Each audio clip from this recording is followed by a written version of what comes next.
Morning student. हम thermochemistry के बारे में पढ़ रहे थे। थर्मोकेमिस्ट्री के पिछले लेक्चर में मैंने आपको थर्मोकेमिकल इक्वेशन के बारे में बताया था कि किस तरह से हम थर्मोकेमिकल इक्वेशन को रिप्रेजेंट करते हैं, थर्मोकेमिकल इक्वेशन क्या है। ठीक है, आज हम बात करेंगे हीट ऑफ रिएक्शन की। ठीक है, हीट ऑफ रिएक्शन क्या है, स्टैंडर्ड हीट ऑफ रिएक्शन क्या है, या फिर कांस्टेंट वॉल्यूम पे हीट ऑफ रिएक्शन क्या होगी, कांस्टेंट प्रेशर पे हीट ऑफ रिएक्शन क्या होगी। ठीक है, तो हीट ऑफ रिएक्शन, अभिक्रिया ऊष्मा।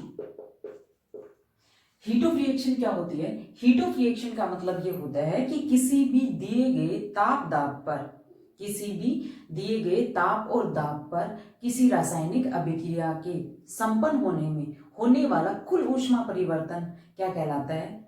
हीट ऑफ रिएक्शन कहलाता है। यानी कि ताप दाब पर, दिए गए ताप दाब पर किसी रासायनिक अभिक्रिया के दिए गए जो अभिकारक है वो उत्पाद में परिवर्तित होने पर जो भी ऊष्मा परिवर्तन होता है उसे अभिक्रिया ऊष्मा या हीट ऑफ रिएक्शन कहते हैं। जैसे कि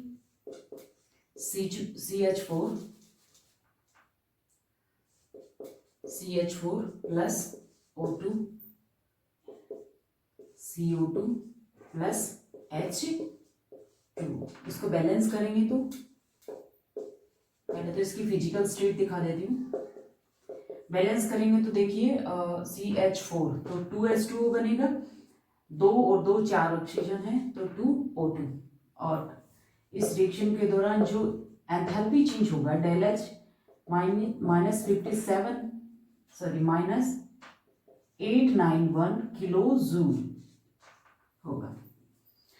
तो ये जो रिएक्शन है इसमें जो हीट ऑफ रिएक्शन है वो किसके सेंस में दिखाया गया है? एंथैल्पी चेंज के सेंस में दिखाया गया है। यानी मेरा कहने का मतलब ये है कि अगर रिएक्शन कांस्टेंट वॉल्यूम पर हो रही है तो रिएक्शन के दौरान होने वाला जो हीट चेंज होगा या रिएक्शन के दौरान जो भी हीट रिलीज होगी या हीट अब्जॉर्ब होगी वो इंटरनल एनर्जी के सेंस में रिप्रेजेंट करेंगे। लेकिन अगर रिएक्शन जो है वो कांस्टेंट प्रेशर पे हो रही है, मोस्ट ऑफ रिएक्शन क्या ओपन कंटेनर में होती है या फिर मैं ये कहूँ कि कांस्टेंट प्रेशर पे होती है, 1 एटमॉस्फेरिक प्रेशर पे होती है, इसलिए हीट ऑफ रिएक्शन को या फिर कहें कि जो भी रिएक्शन के दौरान हीट चेंज होता है उसको हम हमेशा एंथैल्पी चेंज की फॉर्म में दिखाते हैं, क्योंकि कांस्टेंट प्रेशर पे जो ऑब्जर्व या रिलीज्ड हीट होगी वो एंथैल्पी चेंज के इक्वल होती है।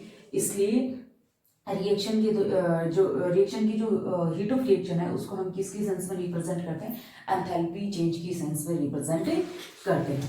तो हीट ऑफ रिएक्शन का क्या मतलब हुआ? हीट ऑफ रिएक्शन का मतलब ये हुआ कि दिए गए ताप दाब पर किसी रासायनिक अभिक्रिया में दिए गए अभिकारकों के उत्पाद में परिवर्तित होने पर जो भी ऊष्मा परिवर्तन होता है उसे अभिक्रिया ऊष्मा या हीट ऑफ रिएक्शन कहते हैं। ठीक है, एक होता है standard heat of reaction, standard heat of reaction, मानक अभिक्रिया ऊष्मा।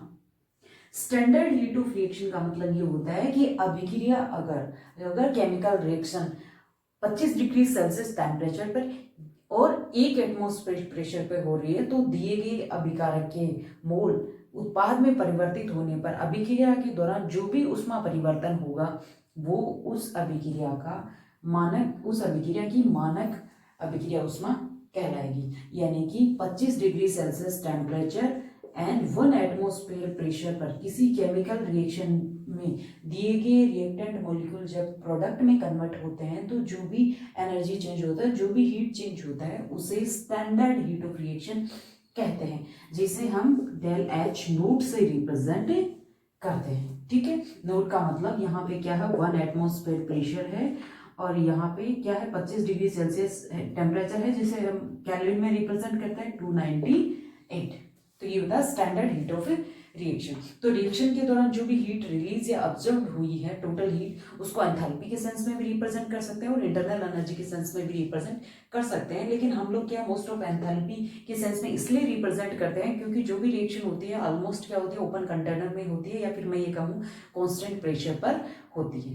ठीक है, अब हम बात करेंगे कि कांस्टेंट प्रेशर पे हीट ऑफ रिएक्शन क्या होगी और कांस्टेंट वॉल्यूम पे हीट ऑफ रिएक्शन क्या होगी। Heat of reaction at constant volume.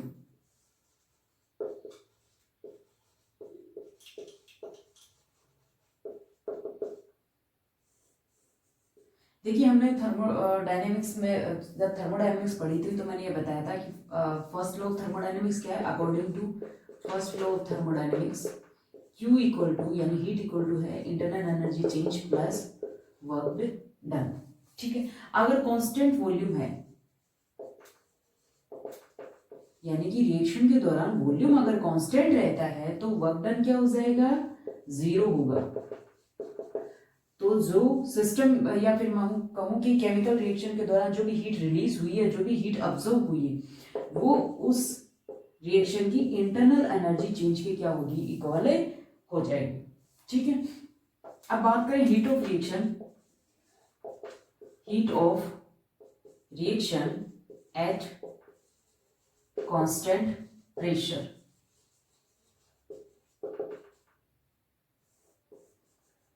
Constant pressure पे हीट ऑफ रिएक्शन। देखिए एंथैल्पी क्या होती है किसी भी सिस्टम की या फिर कहूं कि किसी भी रिएक्शन की बात करूं तो रिएक्टेंट या प्रोडक्ट की एंथैल्पी का क्या मतलब है, टोटल हीट यानी कि उसके इंटरनल एनर्जी प्लस दाब आयतन गुणनफल का जो योग है वो क्या होती है, उसकी एंथैल्पी होती है, टोटल एनर्जी होती है।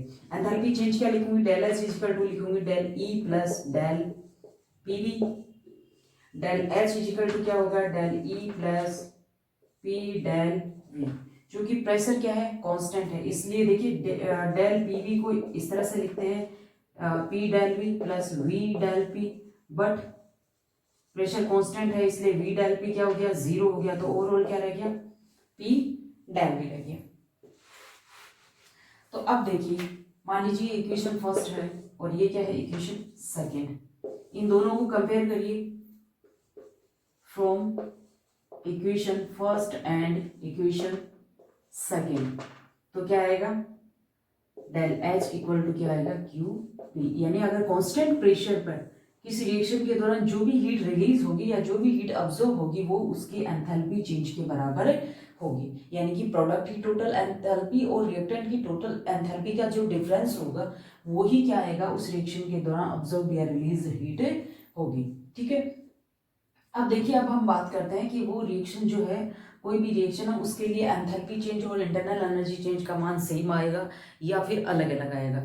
तो देखिए अगर रिएक्शन अभी जैसे मैंने थर्मोकेमिकल रिएक्शन को रिप्रेजेंट किया था, हीट ऑफ रिएक्शन बताई था मैंने आपने देखा कि जैसे मैंने थर्मोकेमिकल रिएक्शन को रिप्रेजेंट किया तो मैंने प्रत्येक रिएक्टेंट या फिर जो प्रोडक्ट बन रहा है उसके फिजिकल स्टेट को शो किया।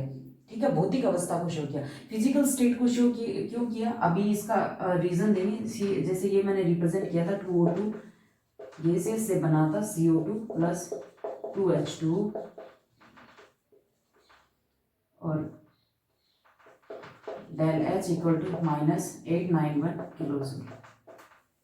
ठीक है, ये मैंने इसलिए रिप्रेजेंट किया था कि देखिए अगर रिएक्शन में रिएक्टेंट और प्रोडक्ट जो है वो सॉलिड या लिक्विड स्टेट में, सॉलिड और लिक्विड स्टेट में होंगे तो हम ये जानते हैं कि सॉलिड और लिक्विड स्टेट का जो वॉल्यूम चेंज होता है वो लगभग नेग्लिजिबल होता है। यानी मैं ये कह सकती हूँ कि डेल वी इक्वल टू क्या होगा, जीरो होगा अगर रिएक्शन में रिएक्टेंट और प्रोडक्ट क्या है, सॉलिड या लिक्विड स्टेट में है। तो अगर वॉल्यूम चेंज जीरो हो रहा है तो देखिए यहाँ पे वॉल्यूम चेंज अगर जीरो होगा तो क्या होगा, डेल एच इजिकल टू क्या हो जाएगा, डेल ई हो जाएगा। यानी रिएक्शन के दौरान जो भी हीट रिलीज या अब्सॉर्ब होगी वो हीट जो होगा वो एंथैल्पी चेंज के इक्वल भी मान सकते हैं, एंथैल्पी और चेंज के इक्वल भी होगी और इंटरनल एनर्जी चेंज के इक्वल भी होगी, क्योंकि दोनों क्या है, एक दूसरे के इक्वल है। अगर रिएक्शन गैसियस स्टेट में हो रही है यानी रिएक्टेंट और प्रोडक्ट क्या है, गैसियस स्टेट में, तो गैसियस स्टेट में हम जानते हैं कि वॉल्यूम चेंज होगा। We know del V equal to not zero for gaseous state. ठीक है, अगर ये जीरो नहीं होगा तो उस कंडीशन में डेल एच का मान क्या आएगा, del E plus P del V. यानी कि डेल एच जो है वो इंटरनल एनर्जी की कंपेयर में क्या रहेगी, ज्यादा रहेगी। एंथैल्पी चेंज का मान क्या होगा, इंटरनल एनर्जी की कंपेयर में क्या आएगा, ज्यादा आएगा। कितना ज्यादा आएगा कितना कम आएगा वो देखिए अभी हम देखते हैं। गैसियस रिएक्शन है तो मान लीजिए गैसियस रिएक्शन है तो जब रिएक्टेंट से प्रोडक्ट का फॉर्मेशन हो रहा है तो मान लीजिए रिएक्टेंट के NR मोल है और प्रोडक्ट के कितने हैं NP मोल है। वॉल्यूम जो है वो रिएक्टेंट का VR है और प्रोडक्ट का क्या है VP है। हम P डेल V की वैल्यू निकाल रहे हैं कि P डेल V की वैल्यू से हम ये डिसाइड करेंगे रिएक्शन के आधार पर हम ये डिसाइड करेंगे कि जो उस रिएक्शन की अगर गैसियस रिएक्शन है तो उस रिएक्शन की इंटरनल एनर्जी एंथैल्पी के बराबर आएगी या ज़्यादा आएगी या कम आएगी, वो गैसियस रिएक्शन पर डिपेंड करेगी। तो देखिए P del V equal to क्या होगा, P प्रोडक्ट का वॉल्यूम रिएक्टेंट का volume P VP minus P VR। Ideal gas equation से ideal gas equation P VP equal to हम क्या लिख सकते हैं NPRT और P VR इक्वल टू हम क्या लिख सकते हैं NRRT। तो P del V equal to क्या लिखेंगे, P del V equal to लिखेंगे NPRT minus NRRT, NP minus NRRT equal to होगा del N gaseous molecule RT, यानी P डेल V की वैल्यू क्या आ गई del N RT। P del V की वैल्यू यहां पुट करेंगे तो क्या आ जाएगा, देखिए del H equal to del E plus P del V की जगह क्या लिखूंगी डेल N गैसियस मॉलिक्यूल का डिफरेंस है RT।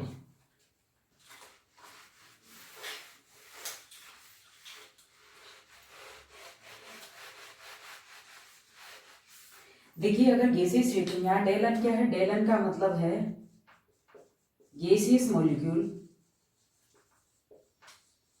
Molecules of product minus gaseous molecules of reactant, यानी रिएक्टेंट और प्रोडक्ट के जो टोटल गैसियस मॉलिक्यूल है उसका डिफरेंस है। अगर रिएक्शन के दौरान मान लीजिए जो प्रोडक्ट के गैसियस मॉलिक्यूल है उनकी संख्या रिएक्टेंट के गैसियस मॉलिक्यूल से क्या है ज्यादा है। फॉर एग्जांपल देखिए जैसे PCl5 से बन रहा है PCl3 प्लस Cl2, तो इन रिएक्शन के लिए डेल Ng यानी डेल N का मान क्या आएगा पॉजिटिव आएगा।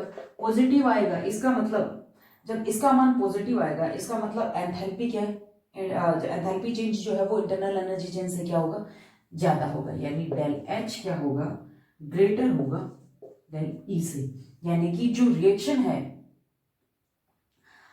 या फिर मैं कह सकता हूं QP ग्रेटर होगा QV से। ठीक है, इसका मतलब क्या होगा कि अगर आपने कांस्टेंट प्रेशर पे वो रिएक्शन करवा रहे हैं तो कांस्टेंट प्रेशर पे अब्सॉर्ब या रिलीज्ड हीट की वैल्यू जो होगी वो कांस्टेंट वॉल्यूम पर अब्सॉर्ब या रिलीज्ड हीट की कंपेयर में क्या होगी ज्यादा होगी। अगर हम बात करें इस तरह की गैसेस रिएक्शन की जिसमें जो जैसे N2 प्लस 3H2 से बन रहा है 2NH3, जिसमें गैसेस मोल ऑफ प्रोडक्ट की संख्या गैसेस मोल ऑफ रिएक्टेंट की संख्या से क्या है कम है, तो उस कंडीशन में डेल N का मान क्या आएगा नेगेटिव आएगा। ठीक है, नेगेटिव आएगा यानी डेल H इक्वल टू क्या डेल E माइनस कुछ वैल्यू, यानी कि इसका मतलब ये हुआ कि जो इंटरनल एनर्जी है उसकी वैल्यू क्या होगी एंथैल्पी से क्या होगी ज्यादा होगी, या फिर मैं ये कहूँ QV इज ग्रेटर QP। यानी इस तरह की गैसेस रिएक्शन जिसमें गैसेस मोल ऑफ प्रोडक्ट जो है वो गैसेस मोल ऑफ रिएक्टेंट की कंपेयर में कम है, उन रिएक्शन को अगर हम कांस्टेंट वॉल्यूम पर करा रहे हैं तो रिलीज्ड हीट या फिर कहूँ कि अब्जॉर्ब्ड हीट जो होगी वो कांस्टेंट प्रेशर पे रिलीज या अब्सॉर्ब हीट की कंपेयर में क्या होगी ज्यादा होगी। ठीक है, और अगर ये सिचुएशन आ जाए जैसे कि H2 plus I2 equal to 2HI, इस तरह की रिएक्शन जिसमें गैसेस मोल्स ऑफ प्रोडक्ट और गैसेस मोल ऑफ रिएक्टेंट क्या है इक्वल है, तो उन रिएक्शन के लिए क्या आ जाएगा डेल N इक्वल टू क्या आ जाएगा 0 आ जाएगा। तो इसका मतलब क्या हुआ कि डेल H इक्वल टू क्या हो जाएगा डेल E, यानी QP इक्वल टू क्या हो जाएगा QV। कांस्टेंट वॉल्यूम पे रिएक्शन करवाओ चाहे कांस्टेंट प्रेशर पे रिएक्शन करवाओ, रिलीज्ड या अब्सॉर्ब्ड हीट जो होगी उसका वैल्यू क्या रहेगा सेम रहेगा। ठीक है, तो ये इफेक्ट पड़ता है फिजिकल स्टेट का, जो केमिकल रिएक्शन होती है उसमें रिएक्टेंट और प्रोडक्ट की फिजिकल स्टेट का इस तरह से रिलीज या ऑब्जर्व्ड जो हीट होगी उस पर इफेक्ट पड़ेगा, यानी जो रिलीज या ऑब्जर्व्ड हीट है वो कांस्टेंट वॉल्यूम पे प्रेशर पे इक्वल आएगी या फिर अलग अलग आएगी। ठीक है, ये था हीट ऑफ रिएक्शन, यानी कि रिएक्शन अगर कांस्टेंट वॉल्यूम पर हो रही है तो हीट ऑफ रिएक्शन को हम इंटरनल एनर्जी के सेंस में भी रिप्रेजेंट कर सकते हैं, और अगर कांस्टेंट प्रेशर पे हो रही है तो हीट ऑफ रिएक्शन को हम एंथैल्पी चेंज के सेंस में रिप्रेजेंट कर सकते हैं। तो मोस्ट ऑफ रिएक्शन जो होती है वो ओपन कंटेनर में होती हैं, तो ऑलवेज हम इस क्या करते हैं, एंथैल्पी को काम में लेते हैं। ठीक है, एंथैल्पी चेंज के सेंस में ही हीट को रिप्रेजेंट करते हैं। आज के लिए इतना ही, बाकी नेक्स्ट क्लास में पढ़ेंगे। ठीक है, थैंक यू।